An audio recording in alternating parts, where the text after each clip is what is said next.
In just a few days, the All Elite Wrestling roster will descend upon the MGM Grand Garden Arena to celebrate 5 years of AEW, and what a 5-year journey it has been.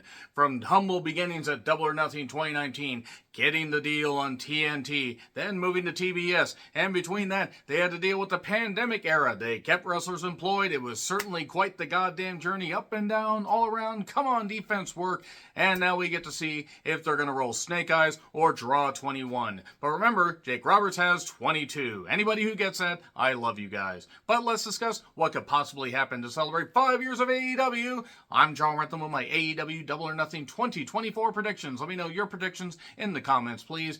Bit of a spoiler here, depending on when you see this, I'm recording this shortly after I reviewed AEW Dynamite, because I have a lot of things to do in the coming days, and I'm also going to be busy this weekend. I will be reviewing AEW Double or Nothing, because why not?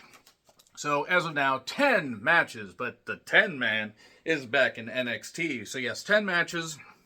If they end up announcing anything on Rampage or Collision, excuse me for not having the fucking clairvoyance to be able to see into the future. I'm not even going to do the bit, because you know what DBZ Abridged episode it is. So, yeah, let's discuss now. So, the Gangbang Scissoring Gang. Oh, wait, no, they're not the Gangbang Scissor Gang anymore, because the Acclaimed scissored their way over here. So, it's just the Gangbang Gang of Bullet Club Gold. The Gun Boys and Jay White, the Switchblade himself, against Death Triangle, Pac, Phoenix, and Penta. Apparently, Pac and Phoenix went to the same goddamn doctor, if you get what I'm saying. Okay, it's a Trios Championship match, and I mean, I guess Death Triangle could win. Do the Trios titles mean anything?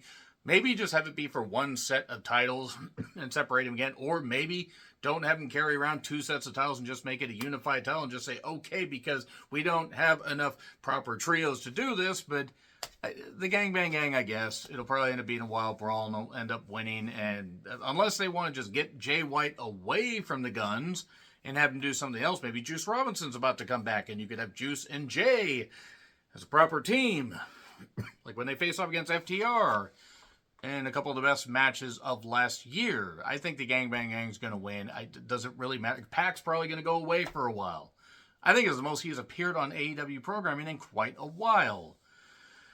Anyway, Will Ospreay against Roderick Strong for the International Incident Championship. Ospreay will win, unless they want to do just something ridiculous and like have Fletcher cost him the match, because Hobbs is out for a while with a severe knee injury. Hopefully he recovers quickly and 100%. Takeshita's busy. Who else do they have? Who else do they have that could cost Ospreay the match? Cosplay, as it were. I think Ospreay's going to win. The title's not going to mean anything, but maybe you could unify that with something else, and you could just get rid of all these championships, because they have a bunch of Ring of Honor and all this, and Ospreay's going to win. I'll just go with that, because this whole thing with Roderick Strong has just not been good. He's a great wrestler, hasn't been interesting at all. Willow Nightingale against Mercedes for the TBS Championship. I want Willow to retain. I really want her to retain. I hope she does. She won't. Mercedes is probably going to win. I mean, it's her, return match after just over a year being out of the ring. Unless they suddenly pull a Swerve, who's on the card later, and they just say, oh no, Mercedes isn't medically cleared. Obviously, she's going to be medically cleared. If she went through a goddamn table in Everett, which is pretty much the only interesting thing she's done since coming up to AEW, probably should have finished that statement. Unless they just suddenly pull a Swerve, I think Mercedes is going to win, and Willow is going to be fired up, and maybe Willow could go after Tony's title, and Willow could just go from strength to strength, and Mercedes could play in the TBS Toys sandbox. Does the TBS title mean anything? I mean, it's not even against Willow. I mean, Julia did fine with it. Statlander did fine with it. Jade no longer has it because she's in WWE with another title. I'll go Mercedes, but I don't care about her. I just don't. I don't care if she's good in the ring. I don't care anymore. I like Willow, though. I hope Willow ends up going on to bigger and better things should she lose it. But I got Mercedes winning. Toni Storm against the Maitre Deeb, as I'm calling her, because she has all the enthusiasm of a, restaurant patient that just recently woke up from a coma. AEW Women's title match. I have Toni Storm winning because I do not think that Deeb is going to be the person to beat her. I mean, you have Deeb win, and then what? You have a really bland champion.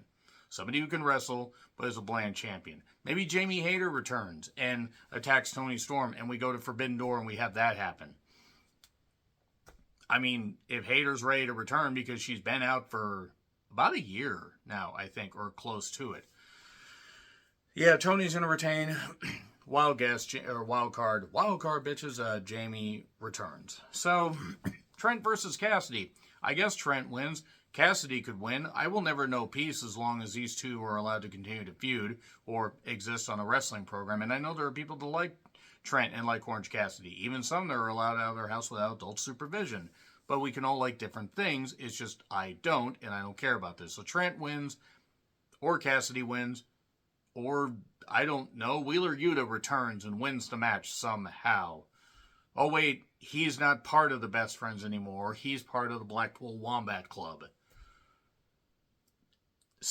Have Sue come in and pin her son. Or slap him and Orange Cassidy wins. Hit him with a minivan. Have it explode like in the Wages of Fear that I just recently reviewed. Okay, let's get to the Adam Copeland against Malachi Black barbed wire steel cage match for the TNT Championship. If the Adam Copeland loses, he must bend the knee at Malachi or bend the knee to the House of Black. Does he just have to acknowledge the House of Black? Does he have to join the House of Black? It's like Judgment Day, except it's going to be worse because they have less people trying to, control this whole thing. And I mean, people behind the scenes. I have Malachi Black winning, I guess. I mean, the Adam Copeland could win. He could win he could keep the TNT Championship. Does it matter, though? I mean, does it matter? They've tried to build this. I give them credit for that, but I just don't care. I just do not care. And also, I think barbed wire steel cage, we're going to get a lot of, unnecessary blading, and then we're going to get a lot of blading in later matches. It's just going to it's just overdone, I think. Yes, it's a way to keep Buddy and Brody out, except they're not going to be able to do that because steel cages never keep people in the ring, or never keep people out of the ring, that is. Whatever. Also, there's going to be a bunch of unnecessary, bumps and bullshit. And the Adam Copeland doesn't mean as much as he used to. I was there for his debut at Wrestle Dream. And that seems like a lifetime ago. And we are just coming up on, actually it's about 7.5 months. And it's almost 8, actually, now that I think about it. Because that was the 1st of October of last year. The Adam Copeland, could win. But I think Malachi is going to win because they're going to continue this whole feud.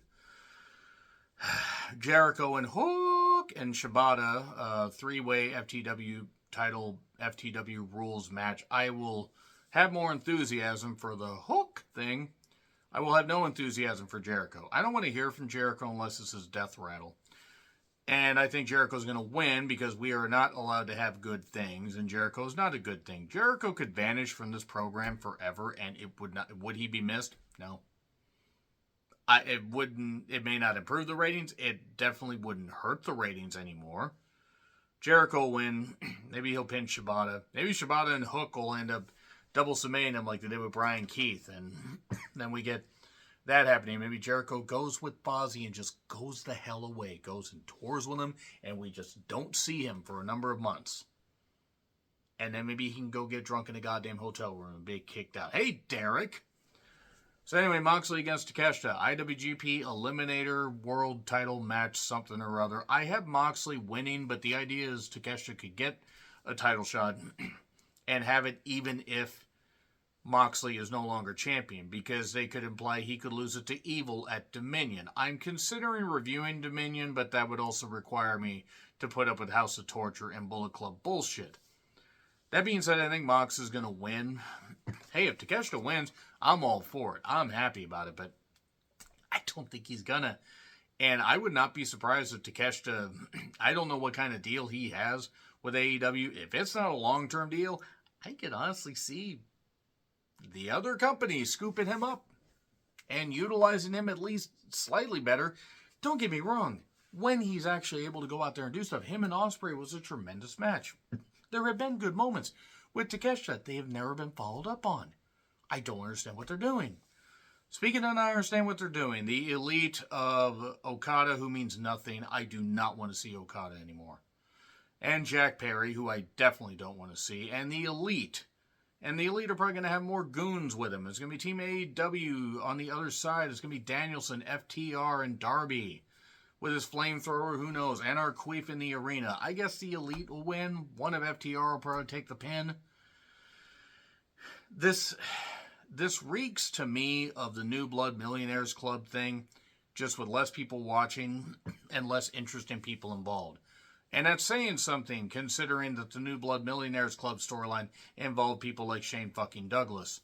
So yeah, the Elite will win. It will go at least 25 to 30 minutes, and it will feature everything that is wrong with wrestling. It will prove that the Bucks can't wrestle. Danielson hopefully will not end up hurt, because he's already talked about how he needs surgery, and he's probably going to try to gut it out and go to the Tacoma Dome and retire at Wrestle Dream.